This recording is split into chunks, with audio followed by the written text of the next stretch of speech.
Geriatric Momma. Geriatric Momma. I'm Ashley Bailey Farley, Geriatric Momma, and I'm so excited to have you here today. Of course, I couldn't be here doing this without my girl, Claire Buchignani. How are you feeling today, Miss Third Trimester? Ooh, and boy, does it feel like the third trimester.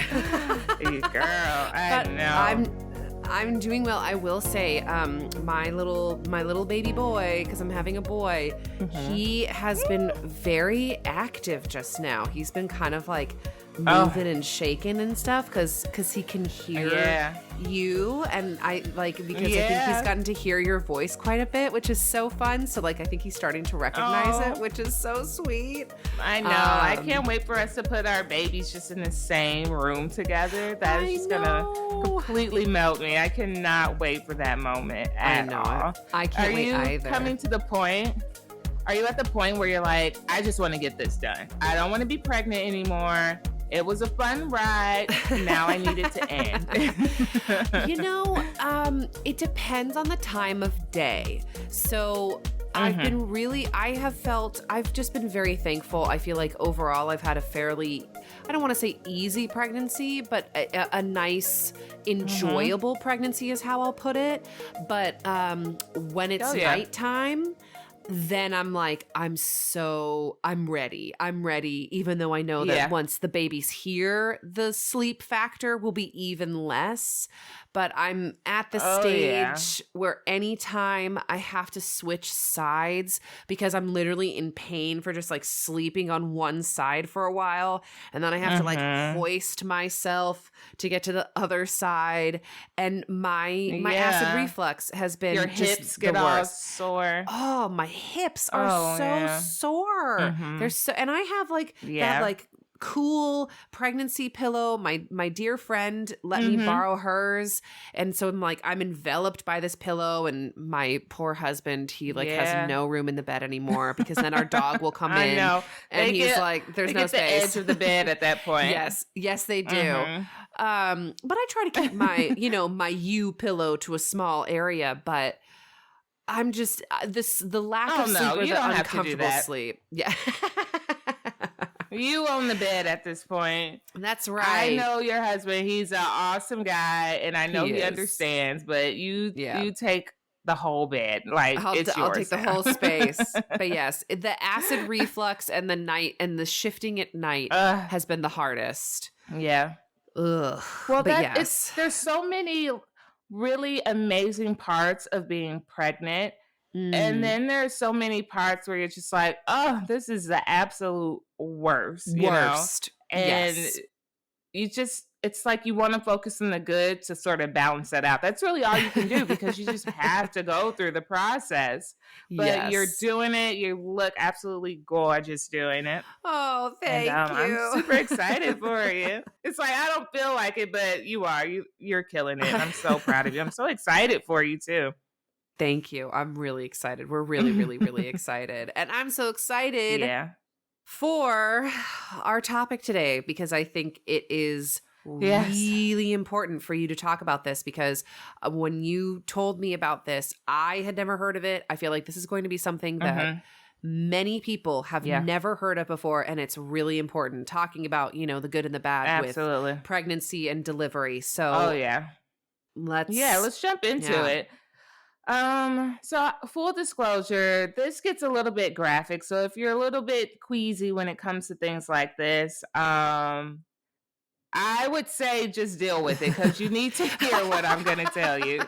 You're already about to give birth or you know someone that's going to, and that's already a lot. So this is just another little thing. See, we started this podcast in this community because we wanted to talk about things that women don't typically talk about when it comes to their pregnancy experience. Yes. And for me, this topic I had never heard of before until it happened to me. So I need to share it with you. So what we're talking about today is something called granulation tissue. So let me kind of set it up for you. Yeah. When I gave birth to my son, I had a 1st-degree tear. Now that's a very small tear in the vaginal opening. It's very common. According to my doctor, it's very common for women of color Mm. even more so for women of Asian descent. And my OB is Asian descent. So she said it's even Oh, more common. And it's like those things that just don't even make sense, but it's just reality, right? yeah.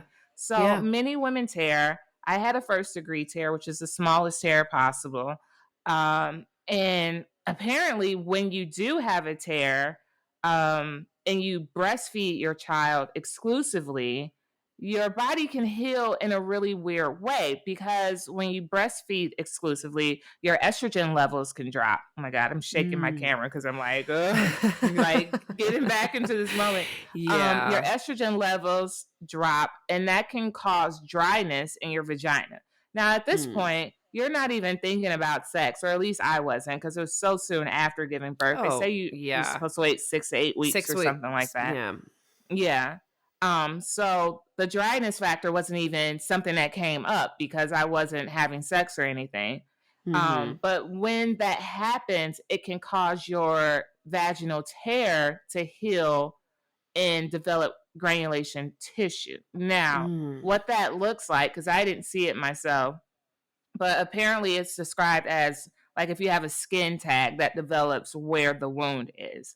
And when that develops, Oh. it is so painful. It feels like there's just like a million nerve endings that are picking up on every movement, and it's just this Mm. shocking pain that you feel. For me, Oh. it was when I sat down, when I would use the bathroom, when I would take a shower, just walking, and I'm experiencing this pain right after birth. So I thought it was normal. But then a couple weeks had passed and I'm doing my research and I'm like, I shouldn't still be in pain. So this is something completely different. So, Hmm. I make an appointment with my doctor, and this is when I found out that I have the granulation tissue. And it's devastating because it kind of set me back because for a while I thought I was doing better. I was going through postpartum. I had the emotional and mental ups and downs, which we're talking about this season, what that's like. Mhm. And on top of that, I'm physically not feeling better. So that just added a whole nother layer onto how I was feeling emotionally and mentally as well. So the process for removing the tissue is what really kind of caused me to have a little bit of trauma, if I'm being completely honest. Yeah. I had to go into the office. They only give you sort of a local painkiller, which involved me getting 3 shots in the vaginal wound area where I'm Ugh. already in pain. Mm-mm. And then the one of the worst parts of it is then they have to clean it with like sort of that iodine stuff that they use. And she used like, you go into your OB and they have like those giant cotton swab things, and she had to clean it Yeah. with that. And that was Ugh. so painful. It felt like I had an open wound that was bloody and painful. And then someone came with sandpaper and rubbed it as hard as they possibly could. And Oh. I mean, there were moments where I thought, I was literally gonna pass out because it was Mm. so painful. And then they have to surgically remove the tissue. So then they have like these scissors, these surgical scissors, and they literally just cut it off. And from there, they seal the wound up with silver nitrate. So that basically causes a chemical reaction on your skin that seals the wound up. Now that Mm. whole process, I'm feeling everything. I feel Yeah. every single cut, I feel every pinch, I feel the pain. I'm crying, I'm upset, but I know that if I don't get it all taken care of, then I could go home and it could come back again. So Mm. the doctor was even like, "Do you want me to stop?" And I'm like, "No, I need you to just get it all taken care of because the idea of going through that pain again was mentally just honestly, it was just fucking with me. I didn't know how I could move on with my postpartum life when my body wasn't healing. You assume your Yeah. body is going to do what it needs to do so that you can do the work for yourself mentally and emotionally. And I couldn't even get past the physical pain at that point to really focus on feeling better mentally and emotionally. So I just needed her to go ahead and finish it all, despite how bad it hurt. I went into it telling her that my tolerance for pain, I know I just had a baby, but I can handle the pain, but mentally it really messes with me. And that's something I had to Right. share with my OB too before giving birth so that, we could all be prepared for that. And it's very important to be vocal with your doctors about your tolerance of pain and how you feel. Mhm. And I know that's a challenge for women of color because of the biases that exist in the medical field. A lot of times you experience that you're experiencing pain and it's not taken serious when you go to the doctor or the Mhm. hospital. So that's why it's so important to work with doctors that you trust and understand where you're coming from, and that you can be vocal Absolutely. about those things with. Yeah. So my doctor, she gave me all the painkillers she possibly could for it, but I still felt, to me, I felt everything. I can't even imagine what that would feel like if I didn't have, the Right. painkiller that she gave me. Yeah. But it was awful. It was so painful. It was more painful than my labor and delivery process. And if you remember, I dilated up to 9 centimeters with no help as far as an epidural. Yeah. So if this procedure had lasted as long as my labor and delivery, I honestly don't know if I would have come out alive. It was so painful. Mm. But I had never heard of this before, and it's so common. Just I was reading about it online, trying to prep myself, and then I talked to my doctor about it, and she said this happens to so many women.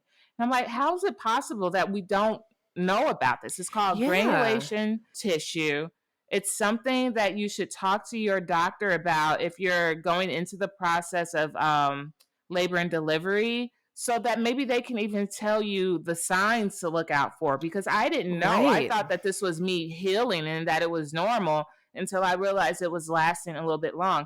I think this it took me maybe 6 to 8 weeks out of giving birth that I realized that this was a problem. So I had 6 to gone that 8 whole time. weeks. Yes, Oh, and you really Ashley. should start feel better about 2 to 3 weeks after giving birth. You should start feeling, better in your vaginal area. But this had Mhm. been lingering for so long, and I thought it was normal until I realized it wasn't normal. So Yeah. maybe if you're listening, you can talk to your doctor and say, "What are the signs that I might not be healing the normal way in my Sure. vaginal area?" That way they can give you advice on what to look out for, and you can get it taken care of beforehand. And what's crazy? My OB, she actually experienced the same thing, but because she's a very busy doctor and a mom on top of that, and listen, we're all busy moms one way or another. Mhm. She let hers go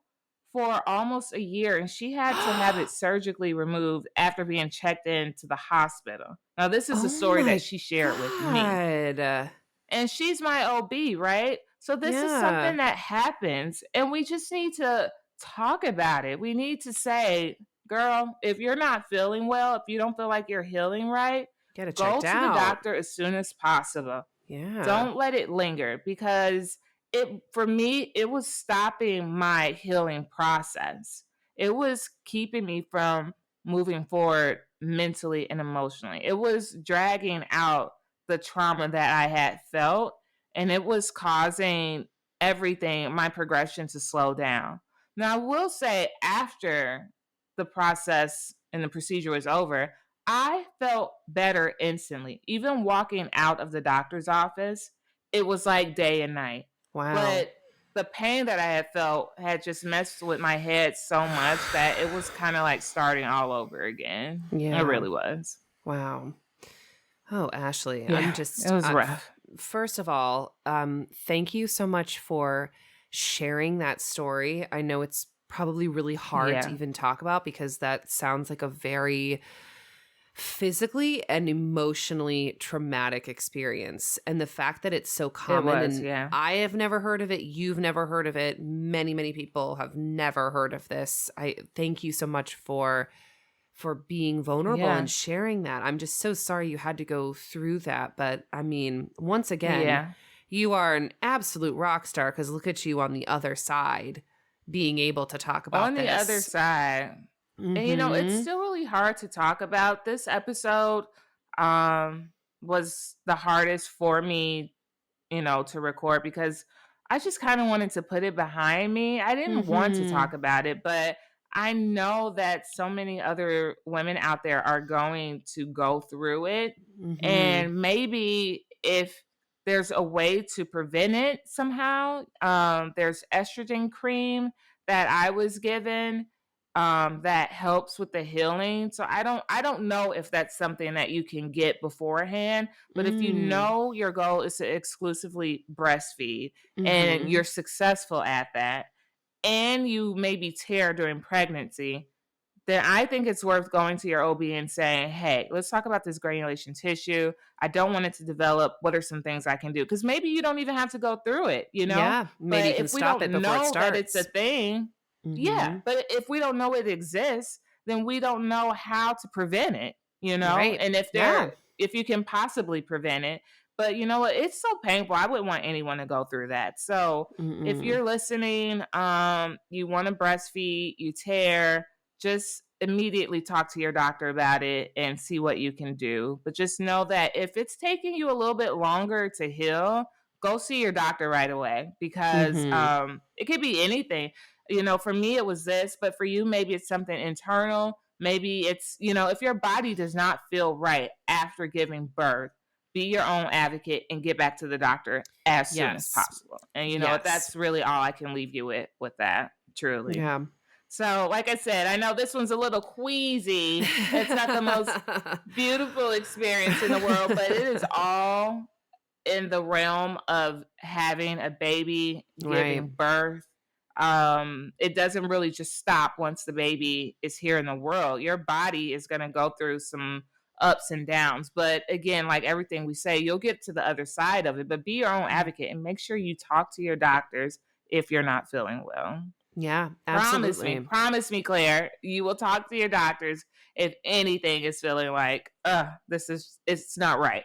I will because and I will say sometimes it's hard to self-advocate, especially if you're not Hmm. sure because sometimes it's Yep. that weird mental thing of, well, I don't want to bother them Yeah. if this is just a normal thing, right? There's that weird I don't want to be a mentality. whiny patient. Yeah, Yeah. yeah, that's a Mhm. serious thing and very much to your point, Ashley, being your own self-advocate is so crucial and especially speak out if you are in pain because you should not be Absolutely. in pain. Like it's No, no. debilitating. So, It yeah. is, and it hits you in more ways than one. And if you have a Mhm. partner in your life that you can share these types of things with, I know I was able to talk to my husband about it. We kind of talk Mhm. about everything, so I was very comfortable with sharing that with him. And he encouraged me, you know, like you need to go to the doctor. Yep. Let's just see what it is. It might be nothing. It might be something. So it's nice to be able to vocalize how you're feeling to someone else and have Mhm. that advocate for you as well as yourself. And Absolutely. yeah, it's crazy. It's Yeah. crazy, but it's still all attached to becoming a mom. All the joys, right? All the joys. Yes. The ups and the downs. But Mhm. yeah, I wanted to share this with everyone. I know, like I said, it's not the most pleasant thing, but I'm here to share my experience, to build a community, and to talk about all the things that women don't talk about and their partners don't get to talk about when we are going through this new chapter in our lives. So Yeah. everyone can breathe easy now. Whew. It Yeah. was tense. She's all good. Um, She's all good. I'm good. I'm back at the gym. I'm working out. I'm walking. Yes, I'm you feeling great. are. So yeah, just another one of those things that you have to get through, but it's all part of the Mhm. process. And you will get through it. That is the name of the Yes. game. You will get through it. So Claire, thank you for indulging me. I'm like, I know that's like the last thing you want to hear when you're about to like pop your little one out, but honestly, it's the best thing to hear. So now you know just how to gauge yourself and what's going on with your body. And the same for everyone I else listening. I really appreciate it. I feel so much more prepared. And now it is another thing Mm-hmm. that when I have my next OBGYN appointment, I will bring it up then and say, look, I just Yes, learned about please this do. thing. Let me know Mm-hmm. because knowledge is Yeah. power. And I would have gone in 100. completely blind. So I really A appreciate 100%. Yeah. you sharing this. So thank you, Ashley. Thank Of you. course. Yeah. Well, I cannot wait to talk to you next time, Claire. Yeah. You need to go take one of those third trimester naps and get your husband, who's an amazing cook, to make you something delicious. Binge watch something. And enjoy these last couple weeks before your baby is here. Before my baby's here, and I won't sleep even remotely. So I can't wait. Oh my gosh. Well, we'll talk about that a little bit more in season 3. Yes. But hey, hopefully we gave you a little energy and a little bit of life in this episode today. We will see you next time. Claire, I love you so much. I will talk to you next time. And to everyone else, take care of yourself, mind, body, and spirit. And we'll talk to you soon.